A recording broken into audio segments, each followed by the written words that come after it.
संगमनेर तालुक्यामध्ये 13 वर्षीय मुलीवरती जे ॲसिड हल्ला झाला त्याच्या निषेधार्थ आज या ठिकाणी मोठ्या संख्येने ग्रामस्थांनी जो आहे तो रास्ता रोको करण्यात आला आहे।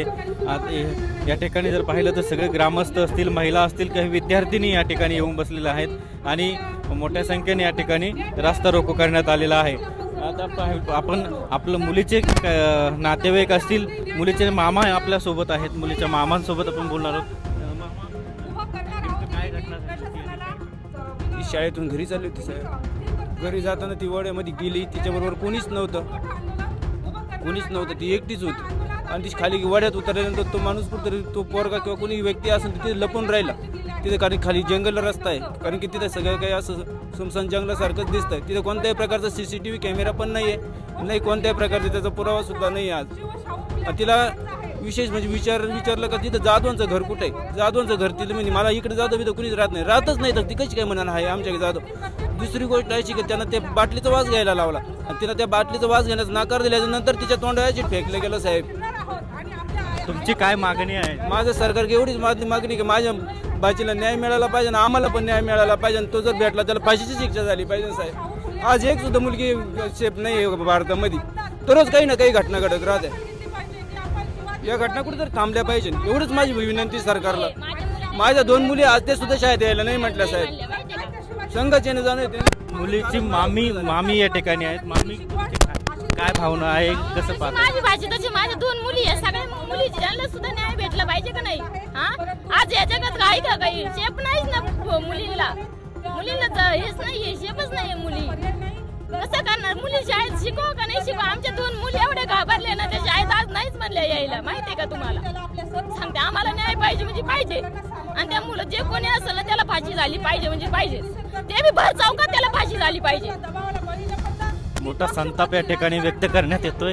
आपल्यासोबत काही आणखी महिला आहेत, आपण त्यांच्याशी बोलणार आहोत। ताई, तुम्ही 2 दिवसापूर्वी अशीच एक घटना झाली होती, त्या मुलीवरती प्रेम म्हणजे लग्नासाठी नकार दिला आणि चाकूचा हल्ला झाला आणि काल पुन्हा ॲसिड हल्ला झाला, कसं पाहताय? एक समाज म्हणून कुठेतरी आपण फेल होतोय असं मला वाटतंय, कारण हे हल्ले करणारे कुठेतरी समाजातलेच आहे आणि एक संस्कार देताना कुठं आपण कमी पडतोय का असं मला वाटतंय। तुम्हाला सांगते, ॲसिड मी इतकं सहजासहजी जर मिळतं आहे आणि अशा गोष्टींसाठी जर उपलब्ध होतं आहे तर कुठंतरी प्रशासन, सरकार, पक्ष, मी म्हणेन ह्या सगळ्या गोष्टी बाजूला राहिल्या पाहिजे। आता आपणच कुठंतरी सरकार म्हणून, पूर्ण समाज म्हणून आपणच कुठंतरी पुढे येऊन या गोष्टींना काहीतरी हे करायला पाहिजे। आणि एक सगळ्यात महत्त्वाची गोष्ट म्हणजे आता मला असं वाटतं की तिच्या ज्या मैत्रिणी आणि तिची जी शाळा आता जी इथून पुढे, कारण ती आत्ताशी 6वीला होती, तर यांच्यावर खूप जास्त जबाबदारी आली आहे की तिला आता इथून पुढेही तिला छान वातावरण झालं पाहिजे, तिच्या मनात कुठेतरी भीती निर्माण झाली असेल, तिच्या आजूबाजूच्या लोकांमध्येही भीती निर्माण झाली पाहिजे।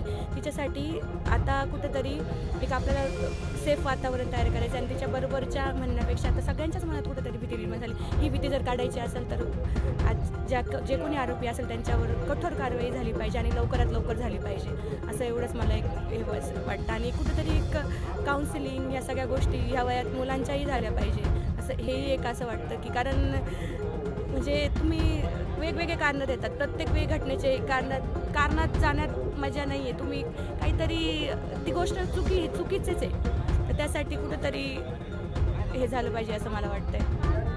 खरं तर ही फार दुर्दैवी, काल घडलेली घटना फार दुर्दैवी आहे आणि त्यातल्या त्यात तिची मुलगी म्हणजे अल्पवयीन आहे आणि ह्या गोष्टीसाठी आज आपण सगळे इथं उतरलो आहे। पण आपल्या महिलेच्या, आपल्या मुलींच्या सुरक्षतेसाठी आपण कुठंतरी प्रशासनाने आणि पोलिसांनी वेळोवेळी जर अशा विकृतींना वेळेत जर कठोर शिक्षा केली तर अशा प्रवृत्ती घडणार नाही, कारण की आपण बघतोय कोणीही सांगत नाही का अशा घटना, असे विकृती आहे यांना की हे, पण यांना ह्या सवयी लागलेल्या असतात, कारण कुठंतरी ह्या अशा अपराधाच्या सवयी कुठंतरी यांना पहिल्यापासूनच असतात, म्हणून ह्या अशा घटना घडताय। अतिशय निंदनीय घटना आहे ही घडू नये आणि ही घडली आहे। तरी घडल्यानंतर काल कुठं भाऊंनी विधिमंडळात असतानाच भाऊंनी हा लगेच तात्काळ अधिवेशनातही प्रश्न मांडला की आमच्या ह्या महिला भगिनी आमच्या तालुक्यातला असुरक्षित आहे, 2 दिवसापूर्वी अशी एक घटना घडली आहे, तर यांच्या सुरक्षिततेसाठी आम्हाला फार मदत करणं गरजेचं आहे. म्हणजे ह्या प्रवृत्ती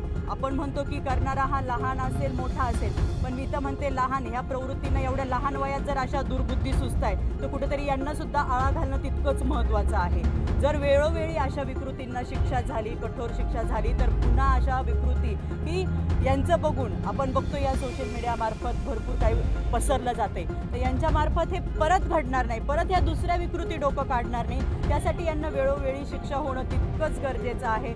आणि भाऊंनी सुद्धा काल विधिमंडळात हाच प्रश्न मांडला आणि महिला आपल्या बाल विकास मंत्री आदिती तटकरे त्यांनाही तेच मागणी केली की आमच्या या हिला आर्थिक मदत व्हावी आणि कठोरात कठोर कारवाई त्या आरोपीला व्हावी आणि पटकन शिक्षा व्हावी. ग्रामीण भागातील मुली लांबून लांबून प्रवास करून येतात, शाळेत जातात, मात्र त्यांच्या सुरक्षितेबाबत कुठल्याही उपाययोजना केल्या जात नाही. CCTV ग्रामीण भागात नाही, त्यामुळे आरोपी सुद्धा सापडत नाही. काय मागणी कराल?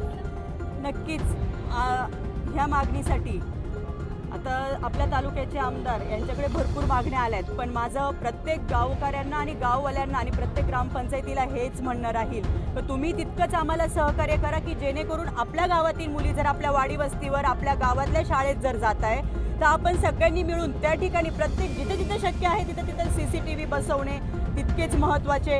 आणि ज्या वर्दळीत, कारण की शेतकरी माणूस म्हटलं की शेतकरी आपल्या मुलांसाठी तेवढा वेळ जाण्या येण्यासाठी सोडवायला देत नाही. आपल्या ह्या मुली आपले हे मुलं कुठेतरी सायकलवर पायी प्रवास करून आज शाळा शिकताय आणि हेच मुलं आज कुठेतरी पुढे जाताना दिसतंय, मोठ्या उच्च पदावर शिक्षण घेत आहे. तर यांच्या सुरक्षिततेसाठी जसं आज प्रत्येक गावकऱ्यांनी गावातल्या प्रत्येक पंचायतींनी प्रत्येक कार्यकर्त्यांनी प्रत्येक गावकऱ्यांनी एकत्र येणं तितकंच महत्त्वाचं आहे. आणि त्यांच्यासोबत आम्ही एक तालुक्याचे लोकप्रतिनिधी म्हणून आपले आमदार अमोल भाऊ खताळ तर नक्कीच तुमच्या पाठीशी कायम आहे आणि वेळोवेळी तुम्हाला मार्गदर्शन राहील. तुम्हाला कधी कसली कुठे अडचण कमी पडू देणार नाही.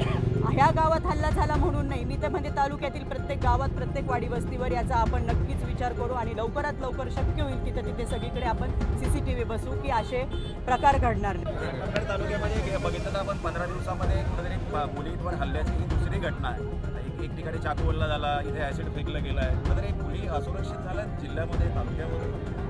तर मुली सगळीकडे असुरक्षित झाल्यात. मग संगमनेर तालुका असो किंवा जिल्हा असो किंवा महाराष्ट्र असो, ह्या मुलींवरती कुठे ना कुठे आपण वारंवार हल्ले होताना बघत आहोत. कुठे रेप केस होत आहेत, कुठे ॲसिड हल्ले, कुठे चाकूनी हल्ले. अतिशय वाईट अशी परिस्थिती महाराष्ट्रामध्ये उद्भवलेली आहे. मला एवढंच सांगायचं आहे की शासनाला कठोर कायदे असे केले पाहिजे की मुलींवरती हल्ले झाले नाही पाहिजे. आता ही जी घटना आहे यातील दोषी अजूनही सापडलेला नाही आहे, तरी पोलीस निष्प्रभ करतायत या सगळ्या.